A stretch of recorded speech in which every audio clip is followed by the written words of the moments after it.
guys, welcome back to my channel. In today's video, you guys have seen the title. It has been the topic going on and going around, and that is all about Black Lives Matter. I didn't feel comfortable moving forward in my content until I acknowledged this. That's just the type of person that I am. So I really wanted to take some time to talk about it on my channel today and talk about everything that's gone on in the past week and how I'm planning to take action myself as a creator in hopes that it can inspire you guys as well. First off, I want to say I hope you guys are doing well. I hope you guys are hanging in there. It is a crazy time we are living in. 2020, what the heck, you guys. I did not script this video, by the way, so I'm just going to be speaking from my heart, speaking from my mind, everything that's been on my mind and everything like that, so it's not going to be perfect, and I'm sorry if things come out weird, but hopefully I can get it together enough so where I'm not editing it that much and it just kind of comes out genuinely. The first thing I will do is I will link down below my June letter from the editor. For those that don't know, I have a website, vibewith8.com. It is my music festival blog, and it's just filled with a ton of resources. Post a letter from the editor every month as a way to set a theme, set a tone for the month, as well as just acknowledge anything going on in my life, what you can expect from content, stuff like that. This month I dedicated it entirely to Black Lives Matter and just talked about my experience and everything the past week, as well as what I hope to do as a creator, set some goals and stuff like that. So that is linked down below. Overall, like a lot of you guys, I just felt so overwhelmed last week. It was a lot to take in. I don't call myself an empath, but I feel like I do have a certain degree of empathy where I just got very triggered by everything, and I just felt really called to use my platform and to be posting. So I was posting to my stories, I was retweeting what I could.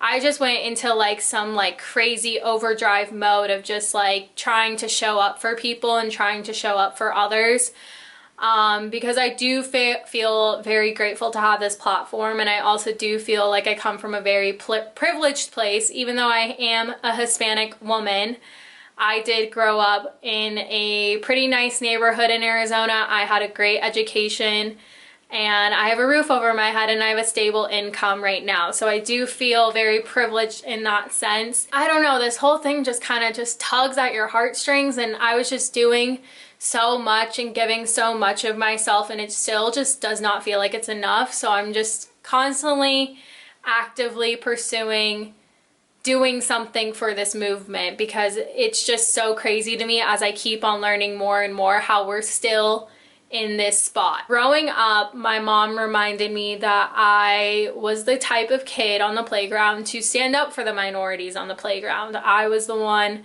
standing up for those people that were getting bullied. And in middle school and high school, I went to a diversity camp called Minitown, if you guys might have had that.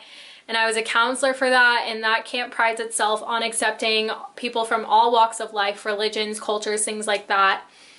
And then in college, I just kind of lost sight of that. I just got sidetracked by a lot of other things, and going into adulthood, it's kind of hard to figure out ways to still insert yourself into those conversations and figure those things out. And so I'm just being honest and transparent with you guys. Like, I've just never really been a political person, and I know that is extremely privileged to say.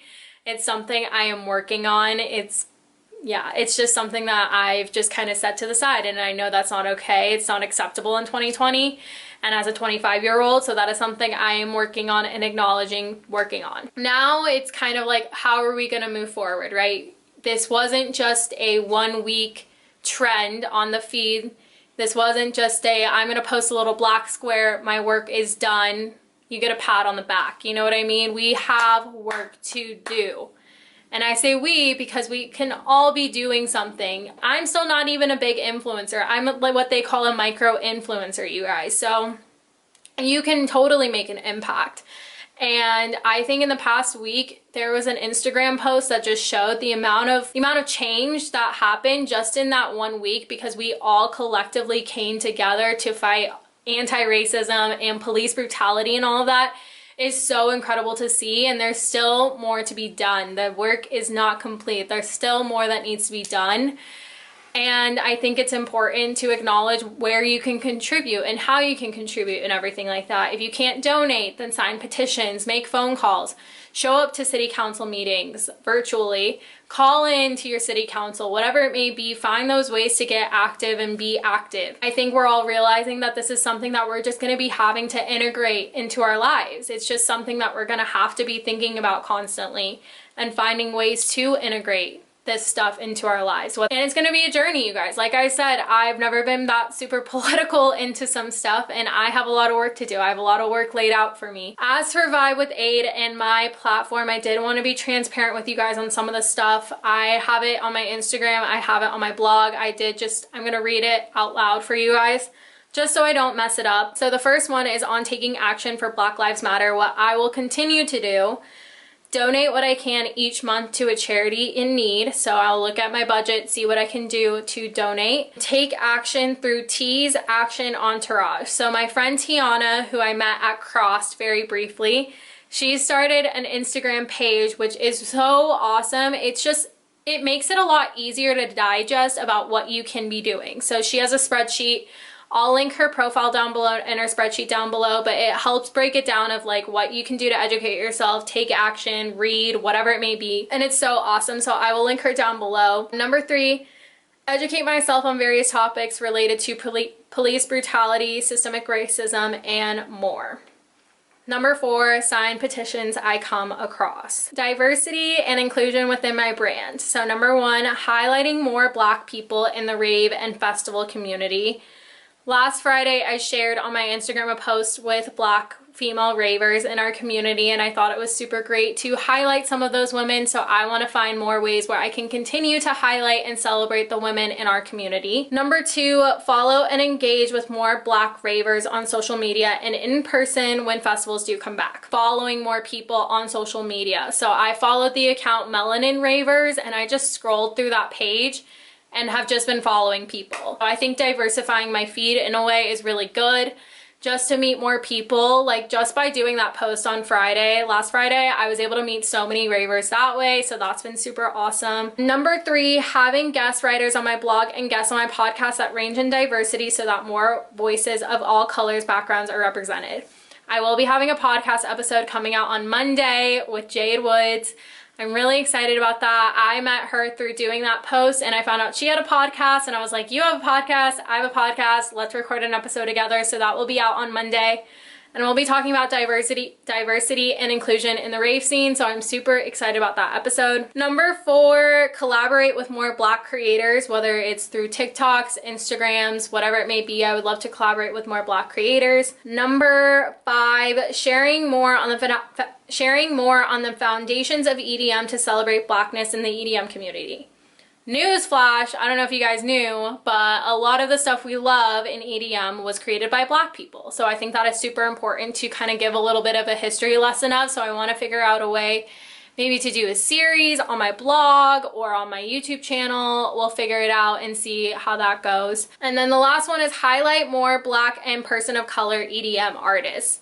So on Friday, instead of doing New Music Friday, I highlighted a lot of the Black artists that are my favorite Black artists that I listen to, whether that's house, techno, bass, dubstep, whatever it may be. So I will also link a playlist that I found on Spotify that is EDM Black artists if you guys want to go check that out. Sunflower Raver has also been doing a couple of TikToks that has some artist recommendations. That's been really cool too. And then the last thing is on brand collaborations and support. I will be more selective in the brands I do collaborate with. Staying silent is not an option in these scenarios, especially in a community that prides itself on plur and inclusivity. As for future brands, any brand collaborations that do happen in the future, it's kind of important to know where their stance is on certain things. Did they make a comment? Did they not make a comment? And how to proceed with that. So that is something I'm going to be navigating and just kind of keeping an eye on, just because these are the brands that I do promote to you guys, and I really take those into account and I vet every collaboration that comes through. I don't say yes to everything. I say no a lot of the time because I am very protective of you guys and what I bring to you guys. I'm very careful about what I bring to your guys' attention, so that is something I'm going to be taking into account. Number 2, hold the brands I currently work with to a standard that they should be showcasing people of all colors, shapes, and sizes. I have stayed quiet on this for too long.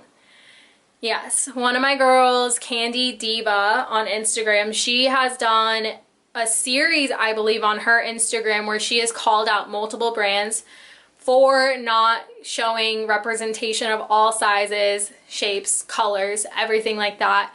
And I've just stayed quiet on that, and I don't know why, because as a Hispanic woman myself, this is something that I should be calling brands out for.